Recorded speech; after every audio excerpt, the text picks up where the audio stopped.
All right, hi YouTube. I'm National Master Aiden Montgomery, and I just finished playing in the 2024 Denver Chess Club Championships. It was a 5 round tournament held in the month of April. We play a 70-minute game every Tuesday, and I ended up winning all my games. So I won the club championship for this year. Definitely means a lot to me. Finally winning the club championship. I played my first rated game at the DCC in 2015, and now to finally win the championship means a lot. So let's take a look at my games here. The first round, I won the first round against Luis Jimenez. We'll take a look at that game in another video. But first, I want to show the standings after the first round. So you can see I won my game against Luis. Daniel Herman won his game on board two, and every other game was a round one upset. So the lower rated player ended up beating the higher rated player, except for this game right here. Joe Ford won his game, but you can see lots of masters getting upset in round one. Richard Stivelban and Matthew Wofford going down. So I knew that in round two I was going to be playing, probably playing down. Anyways, let's check out the. If we check out the pairings here for round two, you can see that Mr. Ben DeGuire had a bye. There was not a number of players in the tournament, so he had a bye, and he had the great idea of asking me to play a simul game. And I had to consider for a moment because, these are going to be rated games, and it's important. It was important to me to win my game in the actual tournament. But I decided since I'm probably going to be playing significantly down in the second round, I decided to give it a shot. So in the main tournament game, I was playing Forrest Lundstrom. I'd never played Forrest before, but he's a regular at the DCC, so always good to get to play another regular. And after a few negotiations between myself, Ben, and Peter Barley, the TD, we had another board set up directly to my left, so I was able to play both games with only taking one step between the boards and was ready to go. All right, so Forrest played one e4, and I'm really a one-trick pony. I always play the Sicilian, so I went from a Sicilian, get knight f3, e6 on move two. This is my favorite system. d4 goes into the open Sicilian, and I go for a6. So this typical con setup, you put the pawns in the light squares, and the queen will come to c7. Now Forrest goes for g3, indicating he wants to fianchetto his bishop. This is a really popular system in Colorado these days. A lot of players playing it. And I've had some trouble against this line, but I have enough experience that I feel comfortable here. So we just develop normally. Queen comes to c7, castles, and Forrest decides to go b3 and fianchetto his bishop, which isn't the most aggressive system, but it's certainly a fine way to play. So I just keep developing normally, put my knight on d7, and c4. So now this is the Maroczy bind pawn structure. The aim of white intends to prevent black from going for his main pawn breaks, which are going to be either d5 or b5. If black can achieve these, then probably be fine. So white attempts to stop those pawn breaks. Castles, normal development. I go rook e8 and rook c1. Just normal development here. I'm a bit cramped, but just maneuvering my pieces, trying to develop. You can see this light square bishop is a problem. Often in this line, we'd like to go b6 and then bishop b7, but here b6 is obviously impossible because of e5. So Forrest tucks his king away. Now I go knight e5. I need to make way for this bishop to develop, and this knight is a bit cramped. And the knight looks at g4, and so if f4 here, knight g4 is probably a strong response, looking at this e3 square. So for that reason, Forrest plays h3, maneuver my knight over, and now I go h5. Just trying to soften up white's kingside pawn structure over here. And of course, this is weakening my own king, but as long as I have these two pawns safely in front of my king, especially with these two knights also protecting my king, then I'm able to get away with this. Okay, so now he goes knight e2, which is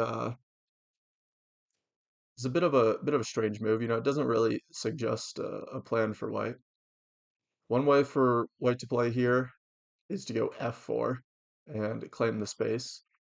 And this kind of neutralizes my idea of going h4 because g4 will be a strong response here. And you can see these three pawns are pretty formidable here on the king side. So that was one way to play knight ce2. Doesn't look like a bad move, but it doesn't, like I said, it doesn't really suggest a plan to me. Now I just continue with my development. We both put rooks in the middle and a4. So this further attempts to prevent me from playing b5. But so I just move my queen back to b8. This is really the best square for the queen in the Sicilian Con because the queen continues to exert pressure on this diagonal while stepping out of the way of this c rook. A5, and I tuck my bishop away, just opening up the line of my rook against the queen. And now you can see my rooks are beautifully placed here, and I'm ready to play the d5 pawn break whenever I get the opportunity. Now knight comes back to c3, and now I go h4, trying to soften up this pawn structure. If I'll be really happy if white either pushes or takes me, just creating more that'll create more dark square weaknesses around the king. So and now you can see I have a threat of if white makes say a random move, I have a threat of taking here and going d5 and opening up the attack on the pawn. So to protect the pawn, Forrest goes queen e3, and this steps out of the way of the d rook, but right into the line of the e rook. So now the d5 break is super obvious. You can see if the position were to open up like this, then this just looks really good for black with the pressure on the queen. So Forrest doesn't take the pawn, he drops back. And now I exchange once on g3 and go bishop d6.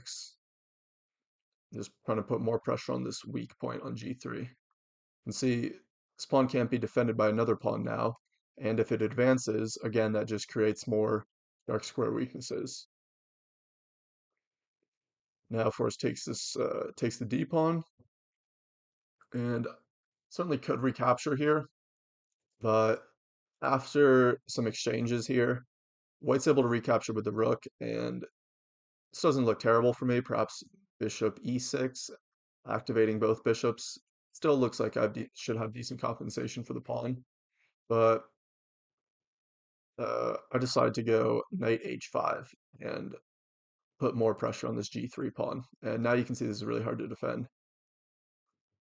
In fact, there really isn't a good way to defend this pawn. Forrest tries rook g1, but this doesn't actually protect the pawn any better because you can see this bishop doesn't have any good discoveries. So after I take it, this bishop would be under attack if the light square bishop could move out of the way with tempo, but it's just not possible here. For example, any bishop move, we just have bishop f4. So I win a pawn. Well, I suppose it's an exchange of pawns. It's still, yeah, five pawns versus five. But you can see my king is much safer with these two pawns and this knight. It's totally safe, whereas white's king, it's not an immediate danger, but it has no long-term safety over here on the king side. Now Forrest goes d6. This is probably trying to lock in this bishop. You can see if he exchanges here, then this bishop just becomes a beautiful piece. So d6 makes some positional sense, but now after we take it, we are up a pawn. Now knight e2 opens up the line of this bishop, and this bishop could be pretty strong here. You can see white might have ideas of trying to form a battery on this diagonal. So to negate that, I just go bishop e5. The bishops are traded, and now you can see the white's dark square weaknesses are a big theme.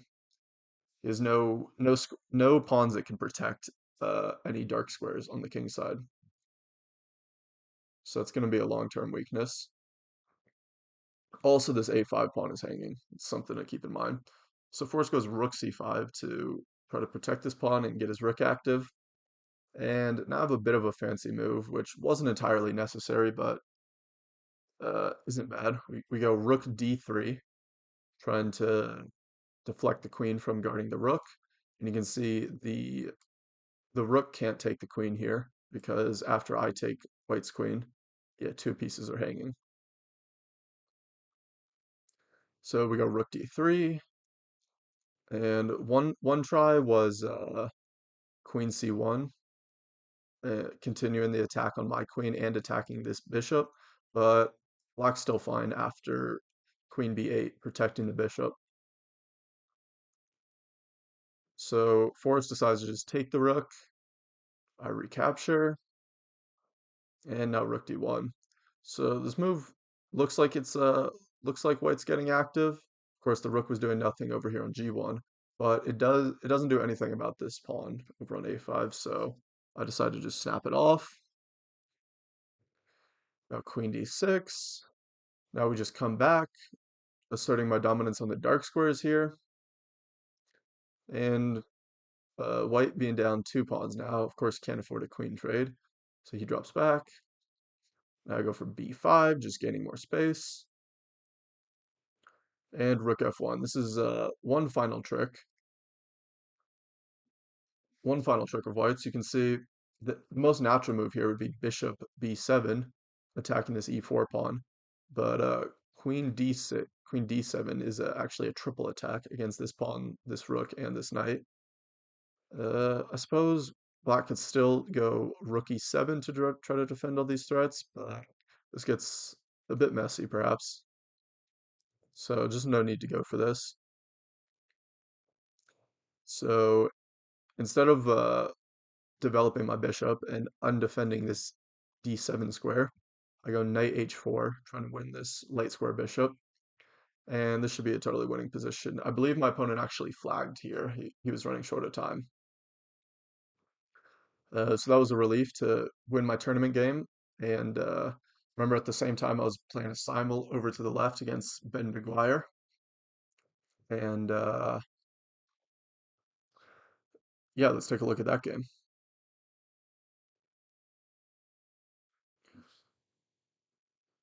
So yeah, shout out to Ben for asking me to play the simul game. It was a lot of fun. He opens up with e4. So remember in this last game, I also faced e4 at the same time.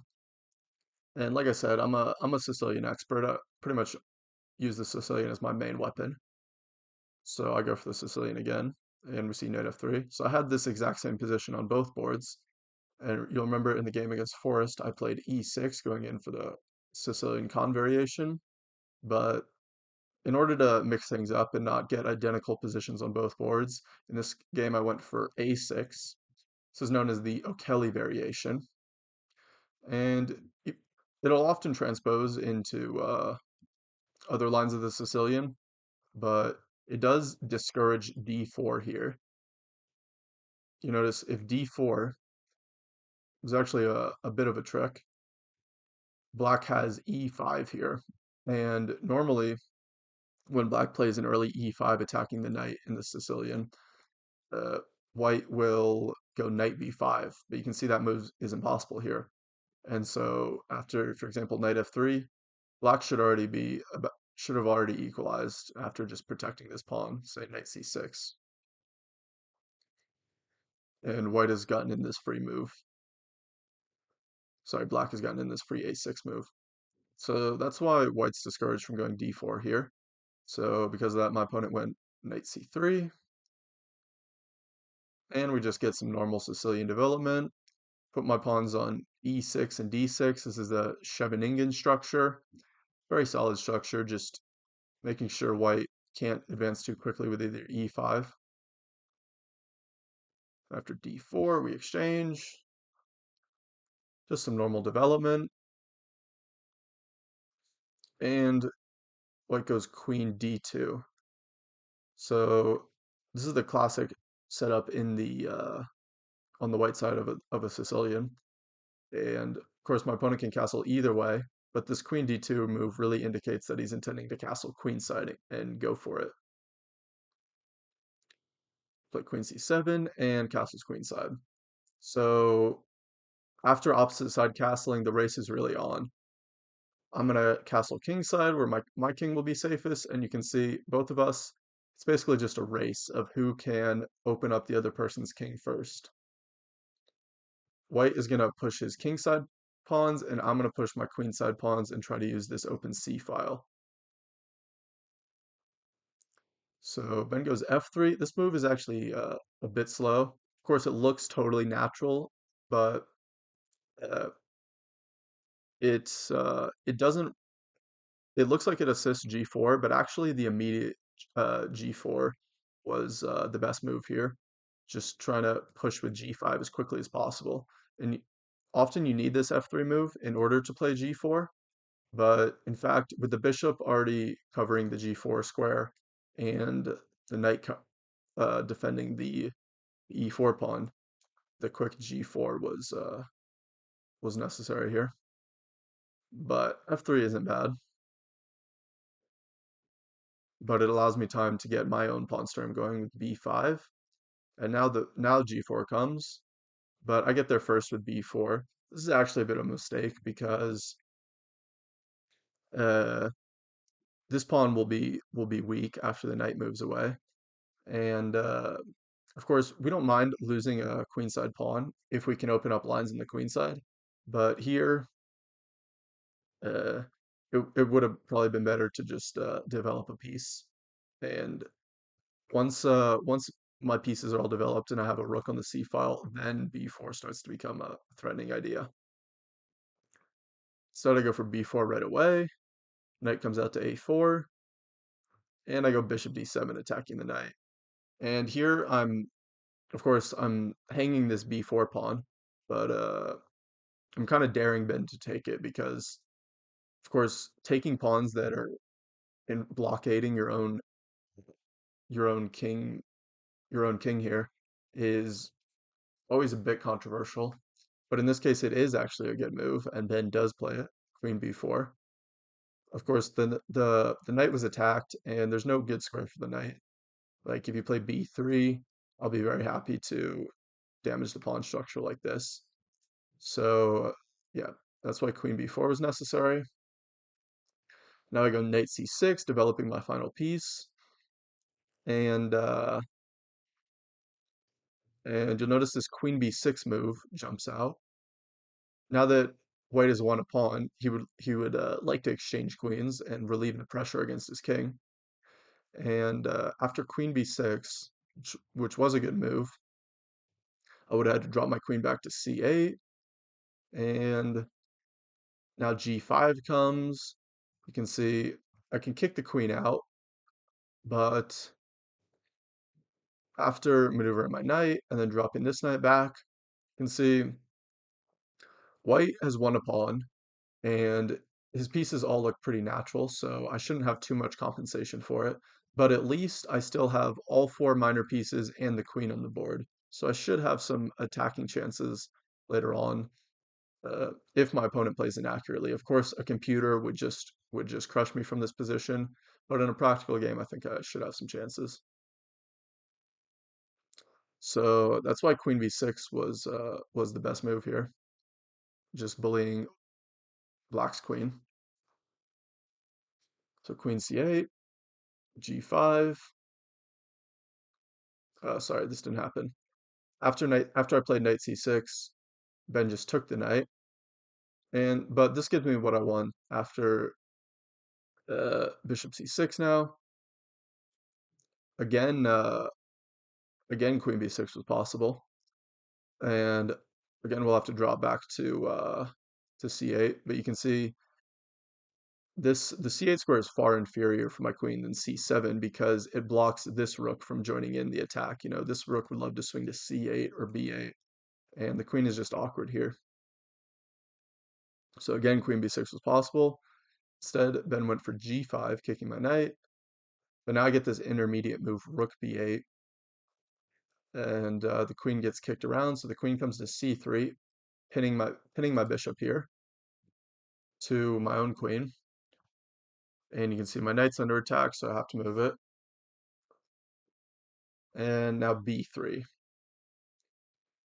So Ben creates an escape square for his knight, which is a good idea. And I still can't take this knight because my queen is pinned. I go queen b7, unpinning my queen and threatening the knight. So the knight drops back, and now I get d5. And this is the classic break that you're always trying to achieve in the Sicilian because this move, uh, as long as it doesn't, lose by force, it's often going to open up black's pieces. You can see it opens up my bishop here, and after an exchange, the bishop is beautiful on d5, and now you can see we have this open c file to work with. So it's under a lot of pressure here. And Ben tries to get his own kingside attack going, but you can see it's still several moves away from creating a threat. So in the meantime, I'm just going to bring my rook over to c8 and attack the queen. And now this is a beautiful attacking position for black, but how do we seal the deal here? So I played bishop b4, which is of course a good move, and the bishop is going to sink itself in on c3. But I actually had a crushing win already here. Bishop takes b3 is actually a winning move because after takes, you can see the king is just totally boxed in here, and checkmate in one is threatened, and there's really not a good way to defend here. White could try bishop d4, but after e5, kicking the bishop off this nice square here, uh, yeah, it's just going to be unstoppable. Here, white could try queen d3, but after queen a2, just hanging around and still attacking this bishop. Okay, white creates a square for his bishop here, but after queen a3, you can see this bishop just doesn't have a good square.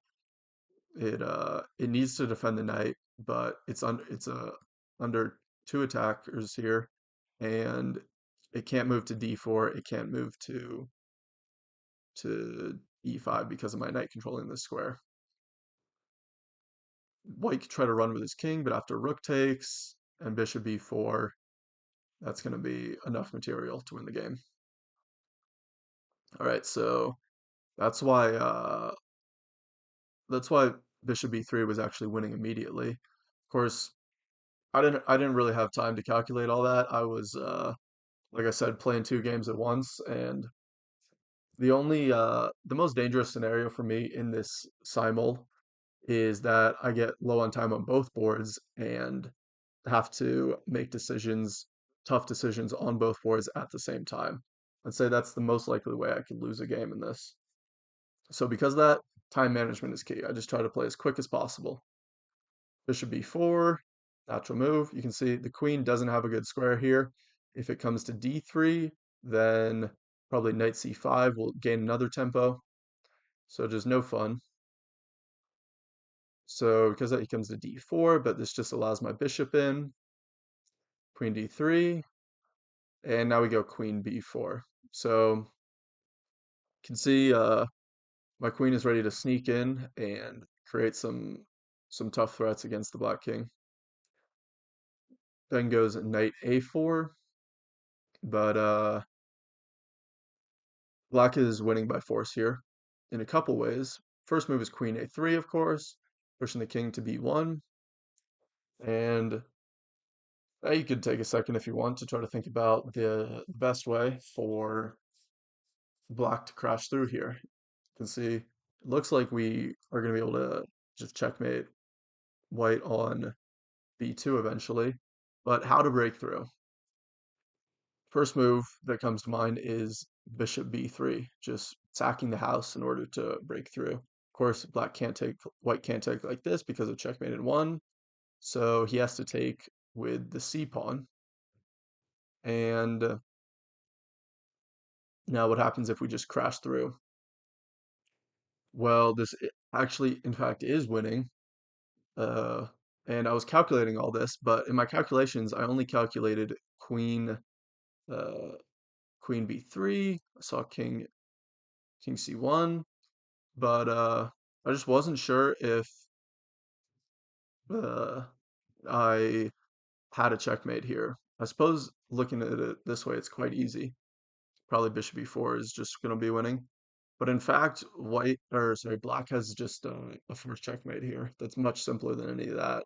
So back from this position, I was trying to calculate the ramifications, and I only saw I only saw this queen b3 move, and even though this is probably winning, it's not quite clear. But in fact, black has a really simple forced checkmate with queen a1 and then queen a2. This move is kind of hard to see from a distance. And then after king d2, we have bishop d2, double checkmate. Well, double check, and since uh, when one side faces a double check, the king has to move. You can see the king has no escape squares here, so it's checkmate. All right, so yeah, so this bishop sack was winning. I was trying to calculate it, but my time was running on the other board, and my time was running on this board, so I decided to just keep it simple. And I take the hanging knight on a4. Unfortunately, I missed this pretty way to end the game quickly, but of course this is also totally winning. Now we're just up a knight, and even though white can win this a6 pawn, you know, even the endgame is probably winning here, but there's just no point to go in for that when you can see white has these three connected pass pawns, and even though they're not going anywhere at the moment, they could be an asset later in the endgame. So no need to go in for this when the king is still so weak. So because of that, I just keep the queens on the board, and white has no way to create threats, so it's a pretty stable position. A3, we just drop the queen back. Now bishop d4 tries to take back control of these queenside dark squares, but unfortunately we can just keep it real simple, trade, and play rook a1 here. Queen is, well, if the queen retreats, then we'll just take on a3, and this is going to be checkmate. So to stop that, Ben sacks uh, on c8, plays rook e1. Now I can just take this pawn. Rook comes over to a4. We drop back to c5, attacking c2. After c4, now the queen infiltrates. Double attack on these pieces. Rook c1. Now we're just cleaning up. Exchange pieces. One last thing to take care of is my back rank. Of course, this is the only trick white has here after takes. But we can just take this pawn, and after rook a8, the knight protects. And here Ben resigned. So yeah, won both games in this round two of the tournament. And yeah, it was a good start to the tournament. Very fun playing a simul like this. Shout out Ben for suggesting it. Shout out Forrest for accepting an opponent playing a simul. And yeah, so those are my two games from round two. Uh, both of them were Sicilians. I'd say pretty instructive Sicilians too. Just breaking open the position with this d5 break in both games. And yeah, thank you guys for watching. I'm going to be reviewing my other games too in some other videos, but I thought to keep it shorter, we'll just look at these two games from round two in the first video. And thank you guys for watching, and see you soon.